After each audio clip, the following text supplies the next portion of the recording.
언제나 변함없으신 우리 주님의 은혜와 사랑이 오늘 이 예배 자리에 같이 하고 계신 모든 분들에게 함께 하시기를 빕니다. 이 세상에서 제일 빠른 것이 무엇입니까? 빛이죠. 빛. 빛은 1초에 30만 킬로를 달립니다.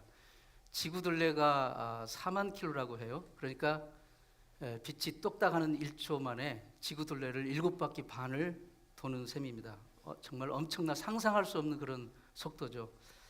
그러나 우주를 한번 생각해 보세요. 그렇게 빠른 빛도 그 빛이 수천 년, 수만 년을 달려야만 도달할 수 있는 그 별들도 엄청나게 많다고 하지 않습니까? 그만큼 우주는 정말 광대합니다. 그런데 하나님의 보좌는 그 광활한 우주를 넘어 셋째 하늘에 있습니다. 그러니까 빛이 이 셋째 하늘, 하나님의 보좌가 계신 셋째 하늘에 도달하려면 얼마나 오랫동안 달려야 될까요? 그러나 우리가 예수 이름으로 하는 기도는 어떻습니까? 우리의 기도는 순식간에 이 첫째 하늘 대기를 넘어서 둘째 하늘 우주를 넘어서 그리고 셋째 하늘 하나님의 보좌에 순식간에 도달하는 것입니다. 그러니 이 세상에 무엇이 우리의 예수 이름으로 하는 기도보다 빠르겠습니까? 세상에서 가장 강력한 것이 무엇입니까? 핵무기입니다. 그것을 사용한 날에는 인류는 돌이킬 수 없는 파멸을 맞이할 만큼 강력한 것이 이 핵무기이기 때문에 사람들은 이 핵무기를 가지고는 있어도 써서는 안 된다는 것을 너무나도 잘 알고 있어요. 그래서 지금 우크라이나 전쟁이나 이스라엘 하마스 전쟁이 있어서 정말 절박한 상황이라 할지라도 절대로 핵무기만큼은 사용하지 못합니다. 그러나 아무리 핵무기가 강력한 것이라 해도 사람의 마음 하나 변화시키지 못해요. 그러나 우리의 예수 이름 말하는 우리의 기도는 어떻습니까? 이 핵무기보다 더 강력해서 세상을 창조하신 하나님의 능력을 우리 삶 가운데 가져오는 그런 능력이 우리 기도 가운데 있습니다. 오늘 본문 말씀은 우리 신앙생활에서 기도의 역할이, 기도가 얼마나 중요한지를 보여주고 있습니다. 오늘 본문 말씀 보시면 너희 중에 고난당하는 자가 있느냐? 그는 기도할 것이요. 너희 중에 병든 자가 있느냐? 장로들을 청하여 함께 기도할지니라. 믿음의 기도는 병든 자를 구원하리니 의인의 기도는 역사하는 힘이 크니라. 계속해서 이 기도를 지금 말하고 있습니다. 우리는 능력 있는 기도 생활을 하기 원합니다. 그렇죠? 우리 그리스도인들 치고 능력 있는 기도 생활을 원하지 않는 사람은 없습니다. 오늘 본문에서 야고보는 역사하는 힘이 큰 기도에 대해서 말하고 있습니다. 파워풀한 기도, 이펙티브한 기도에 대해서 말하고 있습니다. 믿음의 기도, 의인의 기도가 역사하는 힘이 큰 기도라고 말합니다. 자, 그러면 좀 구체적으로 우리는 어떤 기도가, 무엇이 역사하는 힘이 큰 그 기도를 만드는가, 오늘 같이 묵상해 보면서 하나님의 은혜를 나누기 원합니다. 첫 번째로 진정한 회개와 용서가 있는 기도입니다.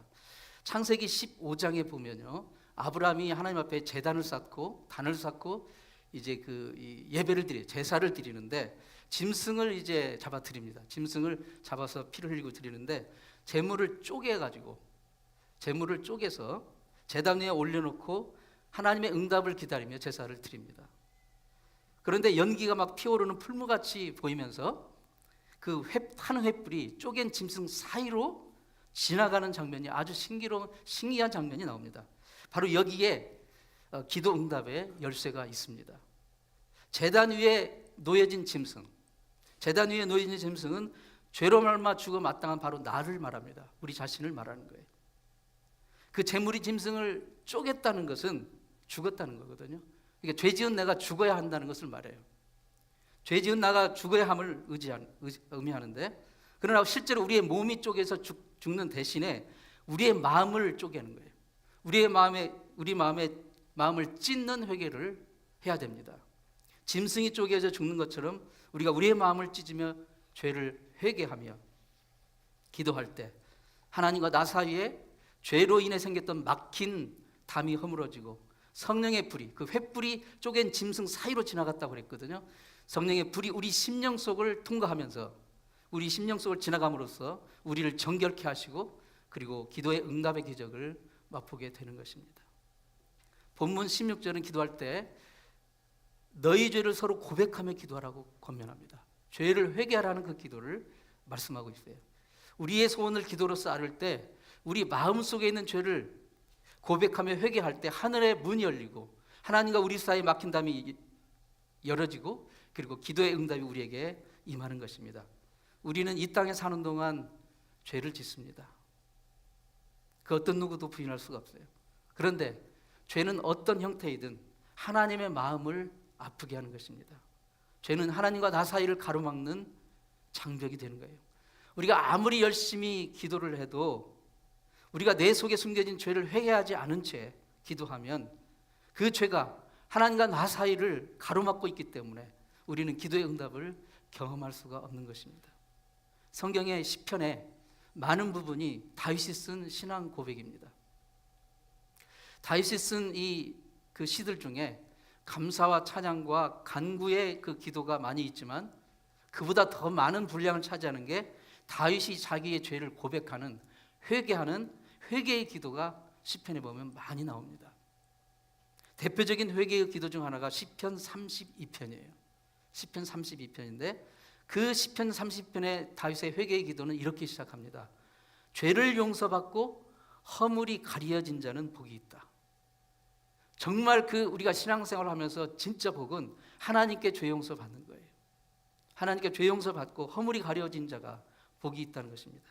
그리고 3, 4절에서 다윗은 죄를 회개하지 않는 그 절망의 상태를 이렇게 표현하고 있습니다. 내가 입을 열지 않고 잠잠히 있을 때, 즉 회개하지 않고 잠잠히 있을 때 온종일 신음함으로 내 뼈들이 녹아내렸습니다. 왜냐하면 주님께서 밤낮 손으로 나를 짓누르시니 내 기운이 여름의 뜨거운 열기에 마르듯이 다 말라버렸기 때문입니다.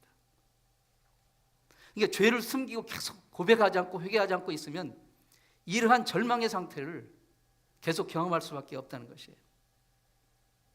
그런데 다윗이 죄를 숨기지 않고 고백하며 회개한 후에 기쁨을 이렇게 노래하고 있습니다. 5절 6절에 내가 내 죄를 여호와께 고백하고 내 죄악을 숨기지 않았더니 주님께서 내 죄악을 용서해 주셨습니다. 그러므로 경건한 사람은 모두 고통당할 때 기도해야만 합니다. 회개해야 된다는 거예요. 참으로 많은 물이 밀어닥쳐도 그에게 미치지 못할 것입니다. 다윗은 그렇게 고백하고 있습니다. 회개의 기도를 한 그 다윗이 갖게 된 하나님의 그 은총, 하나님이 풀어주심, 하나님의 응답하심, 그것을 그렇게 표현한 것입니다. 진심으로 죄를 회개하는 그 기도는 하나님과 나 사이에 막힌 장벽을 허물어뜨리는 기도, 정말 파워풀한 기도, 정말 이펙티브한 기도, 역사하는 힘이 큰 그 기도가 되는 것입니다. 교회 역사를 보면 성 어거스틴이 있잖아요. 이 사람이 이 시편 32편을 정말 사랑했고 그가 죽기 직전에 그 임종 때 이 시편 32편을 새겨가지고 옆에다 두고 늘 아침 저녁으로 묵상하고 이제 세상을 떠났다고 합니다. 시편 32편. 우리는 정말 이 회개의 기도, 마음을 쪼개는, 내 몸이 쪼개서 죽어야 되는데 마음을 쪼개는 그 회개의 기도, 회개의 기도를 할 때 정말 그 기도가 역사하는 힘이 큰 기도가 되는 것입니다. 그 다음에 역사하는 힘이 큰 기도는 용서의 기도입니다. 우리가 하나님께 죄 용서함을 받고 영생을 선물로 받았는데 우리도 우리에게 죄 지은 자, 우리에게 잘못한 자를 용서해 주는 그 용서의 기도를 해야 돼요. 마태복음 18장에 보면 이런 예수님의 그 설교 말씀이 나와요. 왕에게 1만 달란트 빚진 그 종이 있는데 이게 엄청난 빚을 탕감받았어요, 왕에게. 근데 이 종이 자기에게 자기 동료 다른 그 사람에게 자기에게 100데나리온 빚진 동료를 그렇게 못 살게 굴면서 학대하면서 빚 갚으라고 하면서 심지어 옥에 가둔 이야기가 나와요. 그 1데나리온은 그때 당시 노동자 하루 품삯에 해당된다고 해요. 근데 그 1데나리온이 6,000개가 모아져야 1달란트가 돼요. 그러니까 한 달란트가 얼마나 큰 돈인지 모릅니다. 노동자가 한 20여 년 동안 쉬지 않고 일해야 모을 수 있는 돈이 1달란트예요. 그런데 그 1달란트가 1만 개 모아진 1만 달란트를 탕감받았어요. 지금 내가 그 말은 평생 죽었다 깨어나도 갚을 수 없는 용서를 받은 거예요.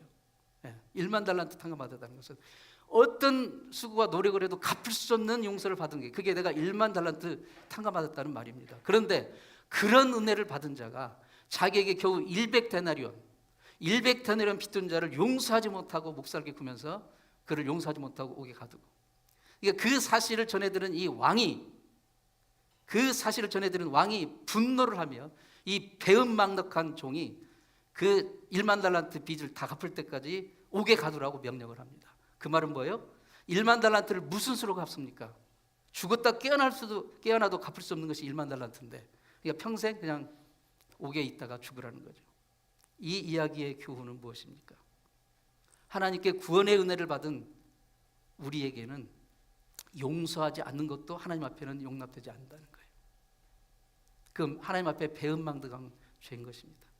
로마서 12장 19절 20절에는 용서에 관한 엄중한 경고를 우리에게 주고 있습니다. 지금 오늘 화면이 좀 굉장히 꺼졌다 하는데요, 내 사랑하는 자들아, 너희가 친히 원수를 갚지 말고 하나님의 진노하심에 맡기라. 원수 갚고 싶은 심정이 여기까지 차오르지만 그것을 주님께 맡기라는 거예요. 기록되었을 때 원수 갚는 것이 내게 있으니 원수 갚는 것은 하나님께 있다는 거예요. 내가 갚으리라고 주께서 말씀하시니라. 내 원수가 줄이거든 먹이고 그가 목마르거든 마시게 하라. 그리함으로 내가 숯불을 그 머리 위에 쌓아 놓으리라. 하나님의 백성에서 정말 갚을 수 없는 용서의 은혜를 받은 우리에게 있어서 용서는 권리가 아니라 의무이고 하나님께 모든 것을 맡기는 신앙 고백입니다. 진정한 용서의 기도는 정말 파워풀한 기도, 역사하는 힘이 큰 기도입니다. 두 번째로, 무엇이 우리의 기도를 파워풀하고 이펙티브하고 역사하는 힘이 큰 기도를 만드느냐? 예수 안에서 확신을 가지고 하는 그 기도입니다. 예수 안에서 확신을 가지고 하는 기도. 한국 어린이 동화에 이런 이야기가 있어요. 3년 고개라는 이야기가 있습니다. 읽어보신 거 있으실 거예요. 어느 고을 숲속에 신비한 고개가 있어요. 그 고개를 넘다가 누구든지 넘어지면 3년 살고 죽는 거예요. 그래서 3년 고개예요. 그러니까 사람들이 그 고개를 넘을 때는 아주 조심해서 걷습니다. 그런데 어느 날 한 사람이 실수로 그만 고개를 넘다가 넘어지고 말았어요. 그러니까 어떻게 돼요? 이제 자기는 3년 안에 죽는 거예요. 이제 그 생각이 확 지배를 받으니까 그냥 매일매일 막 진짜 여기 쑤시고 저기 쑤시고 정말 그 평소 안 아프던 것이 막 아프고 삐쩍삐쩍 말라가면서 죽어가고 있는 것이 느껴지는 거예요. 그런데 어느 날 이웃 마을에 사는 한 정말 지혜로운 노인과 얘기를 하게 됐어요. 어르신, 저는 곧 죽을 것 같습니다. 제가 3년 고개에서 넘어졌거든요. 그때 지혜의 노인이 이렇게 얘기합니다. 여보게, 3년 고개에서 한 번 넘어지면 3년 살지만 2번 넘어지면 6년 살고 10번 넘어지면 30년 살지 않겠냐? 그러니까 다시 한번 그 고개 가서 될 수 있는 대로 많이 넘어지게. 이 말을 듣고 이 사람은 그 3년 고개에 가가지고 정말 한낮에를 막 대굴대굴 굴렀어요. 그리고 돌아와서 아주 편한 마음으로, 기쁜 마음으로 행복하게 살았다는 거예요. 사랑하는 성도 여러분, 이 세상을 살면서 넘어지지 않는 사람이 어디 있습니까? 넘어지고 좌절하고 실망할 때마다 정말 나는 이걸로 죽는구나, 그렇게 생각한다면 우리는 3년 고개가 아니라 일주일 고개를 넘지 못할 겁니다. 예수를 구주로 믿는 하나님의 자녀라면 우리의 삶은 언제나 하나님의 손 안에 있습니다. 우리의 인생의 여정의 지향점은 저 천국이기 때문에 설사 우리가 인생에서 넘어지고 실패하고 좌절을 맛본다 할지라도 그게 우리의 마지막 모습이 아니라는 것을 우리는 알아야 됩니다. 우리가 기도할 때 예수 그리스도 안에 있는 예수님이 우리의 삶을 붙들고 계시고 우리의 삶이 그분 손 안에 있다는 것을, 이 확신을 가지고 기도해야 됩니다. 이 확신을 가지고 기도할 그 기도는 역사하는 힘이 큰 믿음의 기도가 되는 것입니다. 베드로전서 5장 7절에 너희 염려를 다 주께 맡겨라. 주님께 우리의 염려를 토스하라는 거예요. 던져버리라는 거예요. 우리 인생 살면서 염려, 걱정, 근심 생길 때 그것을 모두 기도로서 주님께 던지라는 거예요. 던지라는 거예요. 왜 그렇습니까? 그분만이 우리의 짐을 대신 져줄 수 있는 분이에요. 시편 68편 19절 20절에서 다윗은 이렇게 고백합니다. 날마다 우리의 짐을 짊어지시는 주님, 곧 우리 하나님을 찬양하라. 날마다 우리 짐을 짊어지시는 그분, 그분만이 우리의 짐을 짊어질 수 있는 분이기 때문에 우리는 염려, 걱정, 근심을 그분께 맡겨버리라는 거예요. 세상에 어떤 사람이 다른 사람의 짐을 대신 떠맡으려는 사람이 어디예요? 저는 제일 살면서 싫어하는 게 짐드는 거예요. 무거운 짐드는. 오늘 요셉이 없어가지고 공황 상태였습니다. 아침부터. 우리 집안의 모든 짐을 떠맡은 이는 요셉입니다. 근데 요셉이 없으니까 정말 딱 없어요. 없어서 그냥 사모님하고 저하고, 사모님이 했죠. 근데 제가 우리 부교육자님들, 우리 목사님, 사모님들을, 전사님들에게 다음 주 요셉이 없으니까 일찍 나와서 같이 좀 짐을 들자고 그랬더니 정말 일찍 오셨어요. 짐을 대신 져주신다는 거예요. 여러분 인생에 이게 보통 일이 아닙니다. 어떤 누구도 내 짐도 들기 싫은데요, 어떤 누구도 다른 사람의 짐을 떠맡은 사람이 어디 있어요? 하나님밖에 없어요. 내 짐을 대신 져주시는 주. 그러니까 그분께 염려를 주께 맡기라는 거예요. 어떤 아빠가 아들이 고3 때, 고3이면 어떻습니까? 정말 고난의 행군 아닙니까? 매일 밤에 이제 자기 아들이 학교 끝나고 하교해가지고 집에 오는데 정류장에 나갑니다. 아빠가, 아들이 나가가지고 버스에서 내리면 그 무거운 돌덩이 같은 그 백팩, 책가방을 대신 받아줍니다.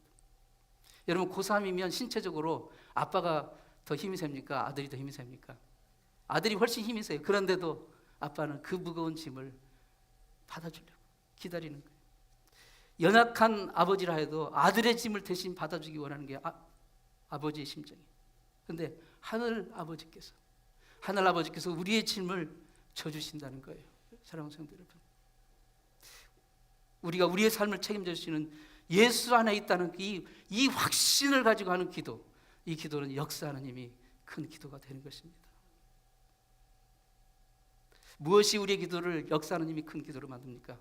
인내와 불굴의 기도, 포기하지 않는 기도입니다. 엘리야가 3년 반 동안 그 땅에, 이스라엘 땅에, 그 이스라엘의 그 죄를 범함으로 기근이 왔어요. 3년 반 동안 비는 곳하고 이슬조차 내리지 않았다고 그랬어요. 그러니까 얼마나 삶이 피폐하고 절망했습니다. 그때 엘리야가 하나님 앞에 기도합니다. 하나님, 이제 다시 비 좀 내려주세요. 간절히 기도합니다. 간절히 기도한 후에 그 자기 사환 종에게 이렇게 말해요. 야, 내 지금 기도하고 있으니까 저 서쪽 바다 쪽을 좀 가서 바라봐라. 혹시 뭔가 비가 올 수 있는 사인이 보이는가? 그 이제 하늘에, 여기서 바다 쪽이라는 것은, 이스라엘 그 성경에서 바다라는 것은 지중해를 말해요. 그러니까 서쪽 하늘을 말해요.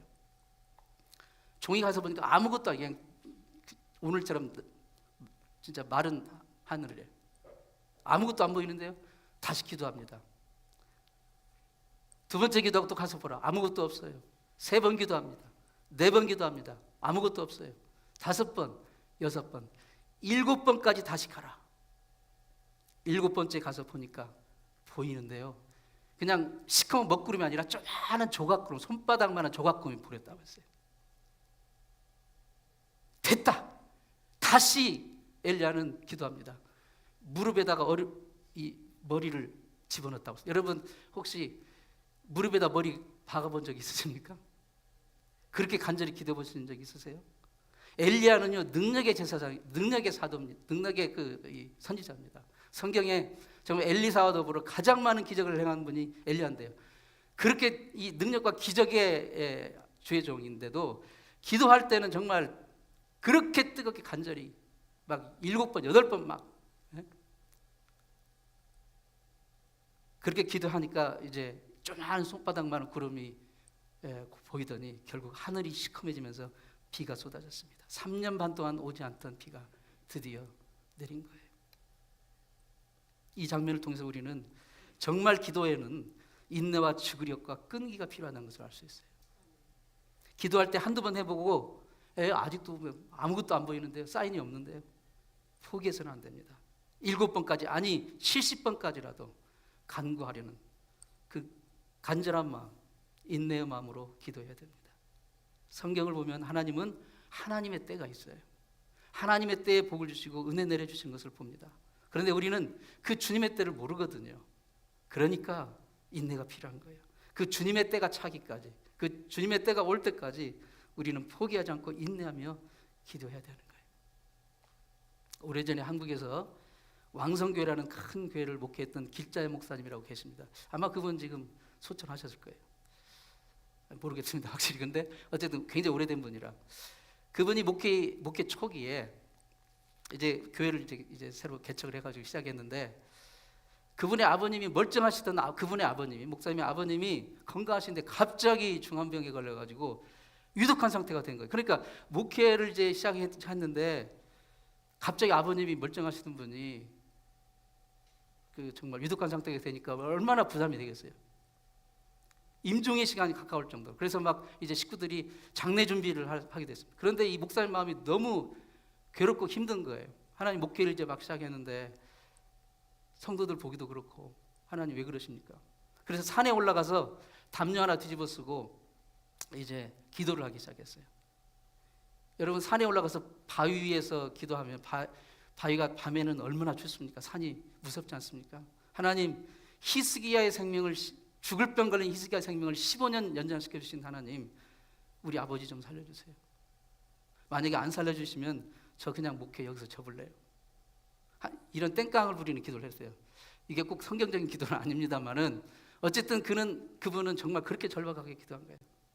원래 이 길 목사님은 한의사였어요. 목회자가 되기 전에. 한의사.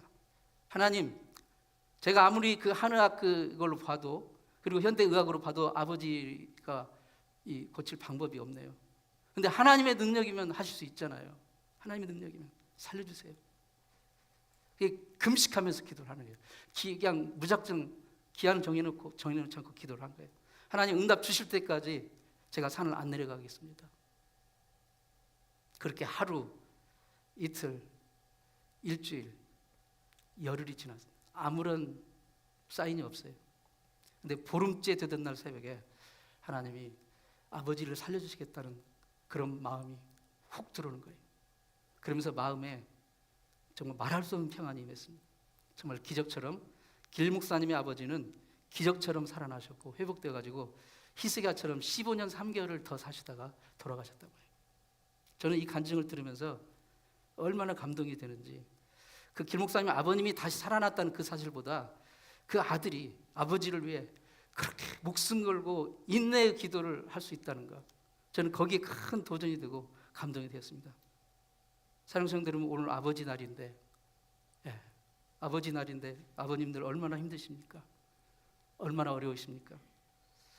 우리가 정말 가족을 위해, 아버지를 위해, 어머니를 위해, 자녀를 위해 정말 이런 불굴의 기도를 할 수 있어야 됩니다. 인내와 불굴의 그 기도, 거기에는 역사하는 힘이 큰 거예요. 사랑하는 성도 여러분, 이 믿음의 기도는 결코 헛되지가 않는다는 사실을 믿을 수 있길 바랍니다. 한국에서 어떤 유명한 식품회사 사장님이 아들이 하나 있는데 아주 정말 똑똑하고 아주 준수하고 정말 기대가 가는 아들이 하나 있었어요. 그 아들이 이제 대학에 갔는데, 대학에 2학년 다니다가 휴학을 하고 군대에 갔어요. 입대 이제 나이가 돼서 군대에 갔어요. 군대 가가지고 첫 휴가를 받아서 집에 와가지고 아버지 차를 몰고 이제 밖에 볼 일이 있어서 나갔다가 교통사고를 당했어요. 근데 식물인간이 된 거예요. 의식불명. 식물인간이 됐어요. 얼마나 기가 막힙니까? 모든 희망이 사라지고 하늘이 무너지고 땅이 꺼지는 절망을 맛본 거예요. 중환자실에 있는데, 근데 교회 담임 목사님이 오셔서 신방을 이제 오셔가지고 설교를 하시는데 요한복음 5장 25절 말씀을 가지고 설교를 하셨어요. 요한복음 5장 25절은 이렇게 돼 있어요. 죽은 자들이 하나님의 음성을 들을 때가 오나니 곧 이때라. 듣는 자는 살아나리라. 듣는 자는 살아나리라. 믿음이 기뻤던 이 아버지는 하나님의 아들의 음성을 듣는 자는 살아난다는 이 말씀을 꽉 붙잡았어요. 그 목사님 설교하실 때 그 말씀, 하나님의 아들의 음성을 듣기만 하면 살겠구나. 그 말씀을 붙잡고 이제 자기가 먼저 하나님의 그 음성을 듣는 막 듣기를 힘썼어요. 말씀을 읽을 때마다 하나님 음성을 듣기를. 옛날에는 막 말씀을 읽어도 설교를 들어도 글쎄 과연 그럴까? 반신반의하고 의심을 품었던 말씀도 이제 이 절박한 상황이 되니까 다 아멘으로 막 받아들여지는, 아멘, 순종하면서 받아들이면서 하나님의 음성이 들리는 거예요. 말씀을 읽을 때. 그리고 나서 계속 그렇게 기도하면서 매일 아침마다 병상에 누워있는 아들의 귀에다 대고, 의식이 없는 식물인간이 된 아들의 귀에다 대고 이 말씀, 요한복음 5장 25절 말씀, 죽은 자들이 하나님의 아들의 음성을 들을 때가 원하니 곧 있더라. 듣는 자는 살아나리라. 하나님의 말씀을 듣는 자는 살아나리라. 계속 그렇게 귀에다 대고 들려주면서 기도를 했어요. 하나님, 우리 아들에게 주님의 음성 들려지게 해주세요. 주님의 음성 들려지게 해주세요. 듣는 자는 살아난다고 하셨지 않습니까? 열흘이 되었어요. 한 달이 되었어요. 2달이 되었어요. 아무 변화가 없습니다. 그러니까 이분은 계속 기도하면서 말씀을 그 귀에다 대고 아들의 귀에다 대고 했어요. 87일째 되던 날 아버지가 그 귀에다 대고 아들의 귀에다 대고 말씀을 읽는데 아들의 눈이 팍 뜨면서 초점이 돌아오고 회복이 되고 다시 퇴원을 한 겁니다. 사랑하는 성도 여러분, 기도를 포기하지 마십시오. 이 세상 살아가는 동안 기도가 필요 없는 날은 하루도 없습니다. 믿음의 기도는 결코 헛되지 않습니다.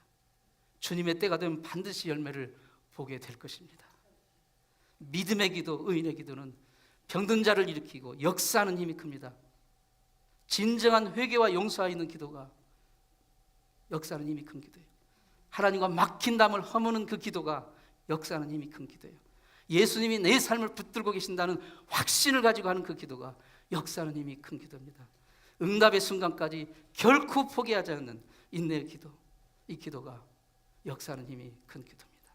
사랑하는 성도 여러분, 이 믿음의 기도, 역사하는 힘이 큰 기도를 회복하는 이번 한 주간 되기를 축원합니다. 기도하겠습니다. 하나님 아버지, 감사합니다. 저희들을 기도의 사람으로 변화시켜 주옵소서. 우리 삶 가운데 닥친 이 많은 문제와 좌절케 하는 일들, 주님, 정말 믿음의 기도, 의인의 기도, 역사하는 힘이 큰 기도로 하나님의 능력과 은총을 경험하는 우리 삶이 되게 해 주옵소서. 예수님의 이름으로 기도합니다. 아멘.